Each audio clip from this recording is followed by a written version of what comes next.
یہ ہے کہ بتوں کے سامنے مت جھکو، کہتی ہے کہ نہیں کہتی؟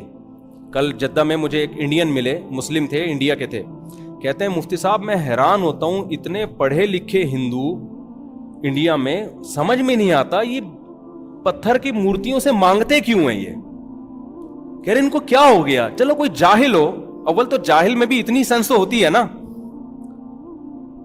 کیا ہو گیا ان لوگوں کو پتھر کے بنے ہوئے بھگوانوں کے سامنے کیوں جھکتے ہیں؟ وہ بڑا حیران، کیوں سعودی عرب میں تو بڑا توحید کا ماحول ہے نا۔ مجھے یاد ہے، دیکھو ہم نے بھی پاکستان میں نا، میں نے کسی کو کسی بت کے سامنے جھکتے ہوئے نہیں دیکھا، کیونکہ ہم تو مندروں میں جاتے نہیں، ڈراموں میں دیکھا تھا بچپن میں، فلموں میں بچپن میں، اور وہ جو ٹی وی میں یوٹیوب میں کبھی دیکھ لیا، سچی مچی میں نہیں دیکھا کبھی۔ میں جب برما گیا نا، پہلا سفر میرا برما کا جب ہوا، تو وہاں تو بدھسٹ بہت ہیں، میں جب ایئرپورٹ سے نکلا تو مجھے وہ لے کے جا رہے تھے، میں نے ایک منظر دیکھا، ایک بت رکھا ہوا ہے اور ایک عورت اور ایک چھوٹا بچہ، وہ دونوں اس بت کے سامنے جھکے ہوئے۔ اچھا بت میں بھی ایک بڑا بت تھا، ایک چھوٹا سا اس کا بچہ ہوگا بھگوان کا یا جو بھی ہوگا وہ بھی۔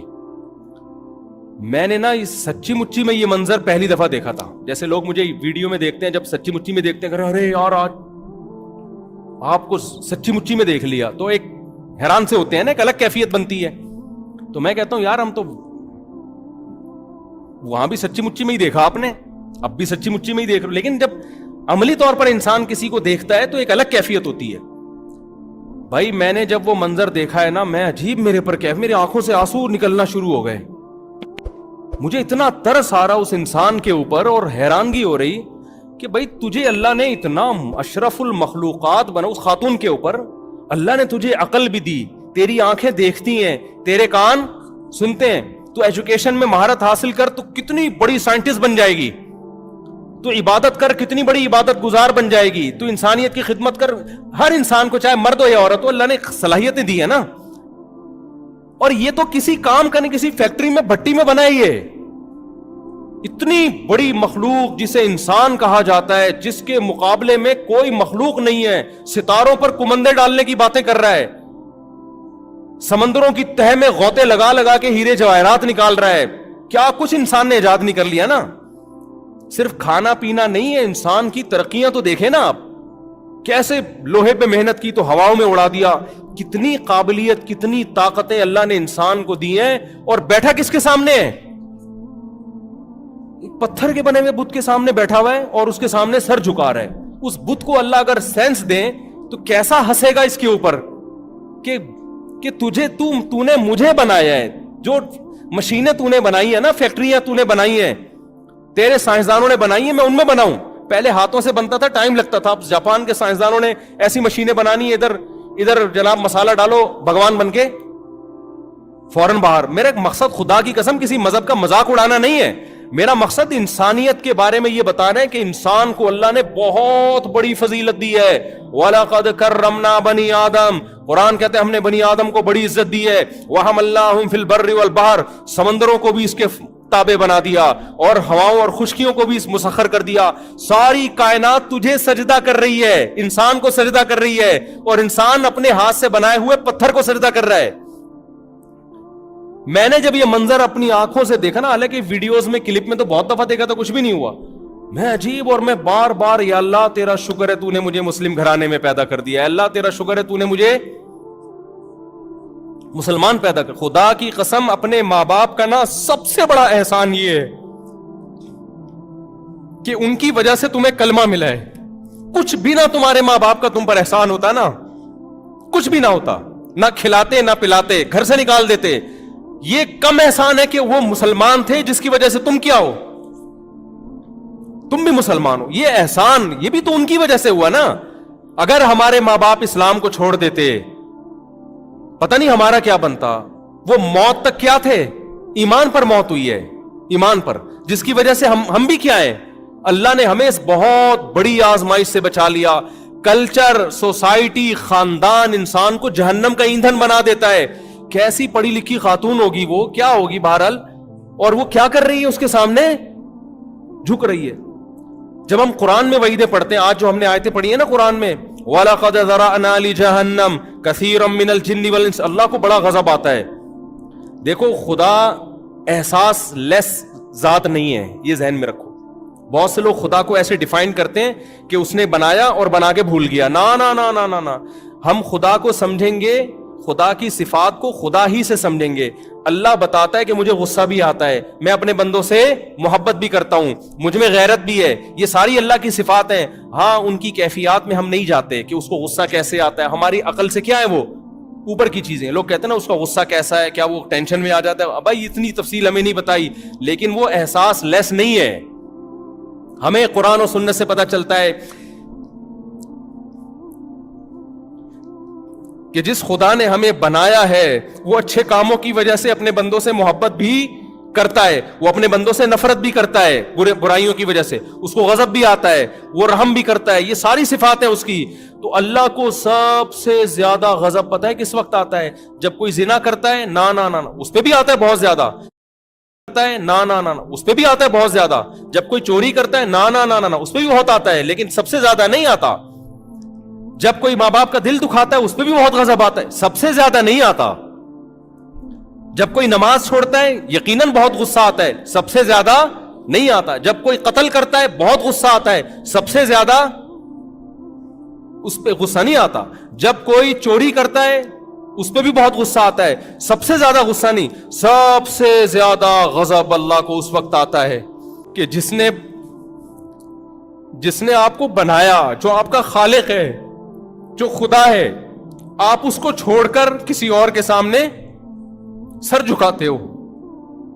اس وقت بہت غصہ آتا ہے اس کو, کیونکہ غیرت ہے نا اس میں. دیکھو آپ کے باپ کو غصہ آئے گا اس وقت بھی. باپ کہہ رہے پانی پلاؤ, آپ پانی بولو نہیں پلاتے, غصہ آتا ہے باپ کو. سب سے زیادہ اس پہ نہیں آئے گا غصہ. آپ کے باپ کو اس وقت بھی غصہ آتا ہے جب وہ کہتے ہیں میرے پاؤں دباؤ, آپ پاؤں نہیں دباتے. جب وہ کہتے ہیں یہ کام کرو, آپ یہ کام نہیں کرتے. لیکن اگر آپ اپنے باپ کو کہہ دو کہ آپ میرے باپ نہیں ہو, جبکہ آپ کو پتا ہے کہ یہ کون ہے, یقین ہے کہ میں پیدا اس سے ہوا ہوں, باپ کون ہے میرا, بولو یہ. لیکن آپ کہتے ہو باپ کو نام سے پکارنا شروع کر دو اور جو غیر ہے اس کو باپ کہنا شروع کر دو.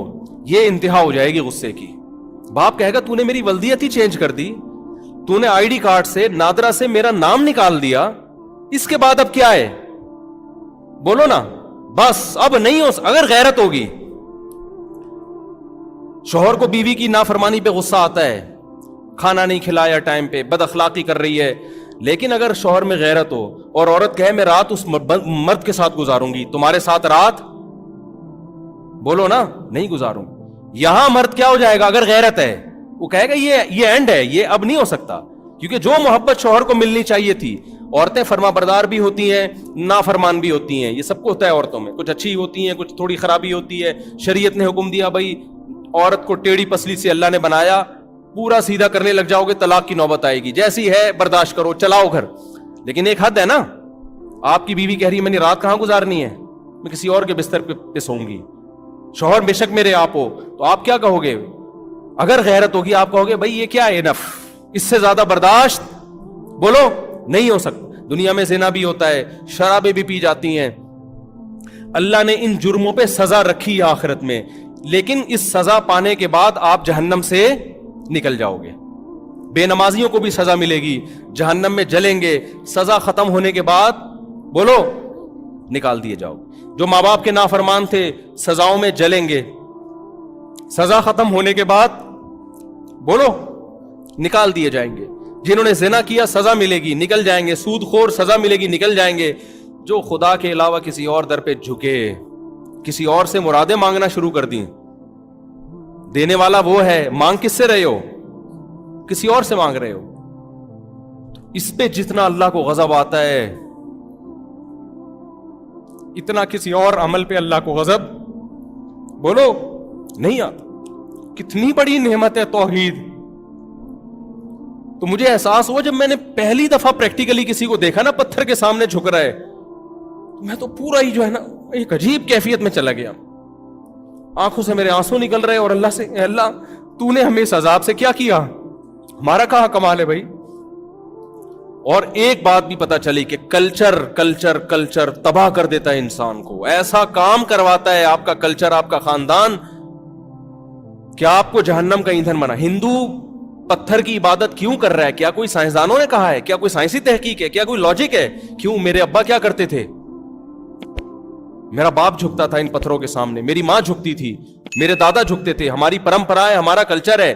عیسیٰ کو اللہ کا بیٹا کیوں کہہ رہا ہے؟ اللہ بھائی لم یلد ولم یولد, وہ خدا ہے, وہ نہ کسی کو جنتا ہے, نہ اس نے کسی کو, نہ وہ کسی سے جنا گیا. یہ عقل کہتی ہے, یہ خدا تو مخلوق سے الگ ہے. عیسائیوں نے کیوں کہہ دیا عیسیٰ اللہ کے بیٹے؟ سورہ آل عمران میں جگہ جگہ اللہ حضرت عیسیٰ کا نام بڑے احترام سے, محبت سے, عیسیٰ بار بار کہہ رہے ہیں کہ اعبدوا اللہ ربی و ربکم, اس اللہ کی عبادت کرو. اللہ بار بار قرآن میں عیسائیوں سے خطاب کرنے, خصوصی خطابیں عیسائیوں سے سورہ آل عمران میں, اے اہل کتاب تمہیں کیا ہو گیا؟ اللہ جب کسی کو نبی بناتا ہے, ایک رتبہ دیتا ہے, وہ کبھی لوگوں سے اپنی عبادت نہیں کروائے گا, وہ لوگوں کو کس طرف لے کر جائے گا؟ خدا. تو عیسیٰ ابن مریم اپنی طرف کیوں لے کر آئیں گے تمہیں؟ یوں کیوں کہیں گے میں خدا کا بیٹا ہوں میری عبادت کرو؟ وہ کہیں گے کونو ربانیینا, اللہ والے بنو. کس کی طرف جاؤ؟ جو سفیر ہوتا ہے, جس کا سفیر ہوگا اس کی طرف لے کے جائے گا نا. وہ سفیر خود تھوڑی حاکم بن کے بیٹھ جائے گا. امریکہ کسی کو سفیر بنا کے بھیجے تو امریکہ کا پیغام لے کر آئے گا نا وہ, نہ یہ کہ وہ لوگوں کو اپنا غلام بنانا شروع کر دے گا. اللہ نے بتایا عیسیٰ ابن مریم اللہ کے بیٹے نہیں ہیں, اللہ کے نمائندے ہیں, سفیر ہیں. جو اللہ کا سچا سفیر ہوگا وہ اللہ سے جوڑے گا, وہ اپنے آپ سے لوگوں کو نہیں جوڑے گا. وہ یہ نہیں کہے گا مجھ سے مانگو. قرآن عیسائیوں سے خطاب کر رہا ہے. ہم جب حرم میں تھے, یہ سورہ آل عمران امام حرم تلاوت کر رہے, بڑا مزہ آ رہا تھا نا. تو میں نے ساتھیوں سے کہا کہ کتنے عرب غیر مسلم ہیں مصر میں, شام میں, عیسائی ہیں, کیا وہ یہ آیتیں نہیں سمجھتے؟ کتنی واضح آیتیں ہیں قرآن کی, ان کی تو زبان ہے عربی, لیکن کیوں اتنی واضح آیتیں قرآن کی یہودیوں کو, عیسائیوں کو خطاب کر رہی ہیں, نیچر کو. پھر اللہ نے عیسائیوں سے کیا کہا؟ ان مثل عیسیٰ عند اللہ کمثل آدم. اے عیسائیوں تم یہ کہتے ہو جو بغیر باپ کے پیدا ہو گیا, تو انسان تو بغیر باپ کے نہیں پیدا ہو سکتے. اس کا مطلب ان کا باپ معاذ اللہ کون ہے؟ خدا ہے. تو تمہیں کیا ہو گیا اگر یہ بات کرنی ہے؟ ان مثل عیسیٰ عند اللہ کمثل آدم, دیکھو عیسیٰ کی مثال ایسے جیسے آدم تو باپ اور ماں کے بغیر پیدا ہو گئے. وہ جب اللہ کے بیٹے نہیں ہیں, عیسیٰ کی تو پھر بھی ماں ہے. تو اللہ نے اپنی طاقت سے بغیر باپ کے پیدا کر دیا, تو کر سکتا ہے جیسے ماں اور باپ دونوں کے بغیر آدم کو پیدا کر لیا. جیسے آدم خدا کے بیٹے نہیں ہیں, معبود نہیں ہیں, عیسیٰ بھی خدا کے بیٹے اور معبود نہیں, اللہ کے برگزیدہ پیغمبر ہے. اور اللہ قرآن میں بار بار کہہ رہا ہے کہ یہ صرف اسلام کی تعلیم نہیں ہے, عیسیٰ ابن مریم کی یہی تعلیم ہے. تم نے عیسیٰ کو چھوڑ دیا ہے. عیسیٰ کے مذہب کو فالو کرو گے تو تمہیں توحید نظر آئے گی, اس میں تمہیں شرک نظر نہیں آئے گا. تو یہ کلچر ہے میرے بھائی, ماحول ہے جو انسان کو کہاں لے جاتا ہے؟ بولو, گمراہی کی طرف لے کے جاتا. قرآن کلیئر کرتا ہے اس کو کہ وہ دیکھو کہ عقل کیا کہتی ہے اور خدا کیا کہتا ہے. تو یہ پوری کشتی ہے عقل کی اور کس کی؟ دل کی. دل کلچر کو فالو کرواتا ہے, ماں باپ کو فالو کرواتا ہے. عقل کہتی ہے نا نا نا نا نا, میرا باپ اگر پتھر کے بنے ہوئے بتوں کے سامنے جھکا تھا, میرے باپ سے مسٹیک ہوئی ہے, میں یہ مسٹیک بولو نہیں کروں. میرے باپ اگر مزاروں پہ جا کے بزرگوں سے دعائیں مانگتا تھا, میری ماں مانگتی تھی, میرے پیر مانگتے تھے, اس سے مسٹیک ہوئی ہے, میں بزرگوں کی قبروں پہ جا کے دعائیں نہیں مانگوں گا. حاجات پوری کرنے والا کون ہے؟ صرف اللہ ہے. اب تو مشرکین نبی کی قبر پہ جا کے معاذ اللہ نبی سے مانگ رہے ہوتے ہیں, ایسے ایسے الفاظ کہ مجھے وہاں مدینہ میں گیا, بھائی مفتی صاحب آپ نبی سے میرے لیے یہ دعا مانگیں. میں نے کہا یار جو توحید کے علمبردار پیغمبر ہیں, آپ حرم میں بیٹھ کے یہ باتیں کر رہے ہو. نبی سے تھوڑی دعا کس سے مانگی جائے گی؟ اللہ سے مانگی جائے گی. حاجت کون پوری؟ یہ تو جو قبر میں موجود ہیں نبی صلی اللہ علیہ وسلم, ان کی تعلیمات کو تم ان کی قبر پہ جا کے دھجیاں اڑا رہے ہیں. ان کی تعلیمات کیسی عقل ہے, کیسی جہالت ہے. بس جو پیر صاحب, جو بزرگوں نے, جو جاہل بزرگ, ہم بزرگ لیس نہیں ہیں الحمدللہ کہ بزرگوں ہی کا انکار کرتے ہیں. بزرگوں کی بھی کتنی قسمیں ہیں؟ 2 قسمیں ہیں. کچھ توحید پرست ہوتے ہیں, کچھ مشرک اور بدعتی ہوتے ہیں. تو عقل سے کام لو میرے بھائی. تو یہ جو عقل اللہ نے انسان کو دی نا, عقل اور دل, تو اللہ کو اس مخلوق سے سب سے زیادہ پیار ہے. کیونکہ اب یہ نیک کام کرے گا تو یہ ایسے نہیں کر لے گا جیسے فرشتے کرتے ہیں. فرشتوں کے پاس برائی کا آپشن نہیں ہے, اس کے پاس آپشن ہے. ہندوؤں میں کتنی لڑکیاں ایسی ہیں 17-18 سال کی جو اسلام قبول کر چکی ہیں. وہ ڈر ہے ان کو کہ ہمیں ماں باپ قتل کر دیں گے, لیکن وہ بتاتی ہیں کہ ہم نے اسلام قبول کر لیا ہے, ہم اس مذہب کو نہیں فالو کر سکتے جو ہمیں شرک کی طرف لے کے جاتا ہے. چھوٹی چھوٹی بچیاں یار, لیکن اللہ نے ان کو کیا دی ہے؟ عقل دی ہے. کہتے ہیں ہم اگر بتا دیں گے مار دیں گے جان سے ہم. پھر وہ میرا کلپ سنا ہوا ہوتا ہے انہوں نے کہ اپنے اسلام کو چھپایا جا سکتا ہے, ایسی مجبوری میں شو نہیں کیا جا سکتا. تو میں ان سے عبرت میں حاصل کرتا ہوں عبرت. ایک تو لڑکی میں کانفیڈنس کم ہوتا ہے, پھر عمر دیکھو. تو میں اپنے بارے میں ڈرتا ہوں کہ انہوں نے ماحول سے اتنی مخالفت کی, کلچر کے اثر کو قبول نہیں کیا. ہم تو پیدا ہی مسلمانوں میں ہوئے ہیں بھائی, ہمیں تو ماں باپ سے موٹیویشن ملی, ہمیں تو ماں باپ نے نماز سکھائی. ہم سے تو ان سے زیادہ بڑا سوال ہوگا اگر ہم نماز چھوڑیں گے, اگر ہم توحید کا راستہ چھوڑیں گے, اگر ہم اللہ کی اطاعت فرمانبرداری چھوڑیں گے, ہمیں دگنا عذاب ہو سکتا ہے. کیونکہ کلچر ہمیں سپورٹ کر رہا ہے اور ان کا کلچر ان کے اگینسٹ چل رہا ہے. پھر بھی وہ کلچر کی مخالفت کریں, اور ہمیں کلچر اچھائی پہ سپورٹ کر رہا ہو, پھر بھی ہم کلچر کے مخالف چلیں اور برائی پہ جائیں, تو ہماری سزا ان کی نسبت دگنی ہوگی. تو اللہ تعالیٰ سے دعا ہے کہ اللہ اس رمضان کی برکتیں ہمیں دے, عقیدہ توحید پر اللہ ہمیں مضبوطی سے قائم رکھے, اور اللہ ہم سے وہ تمام برائیاں چھڑوا دے جن برائیوں کا اللہ نے اپنی اس کتاب میں تذکرہ کیا ہے.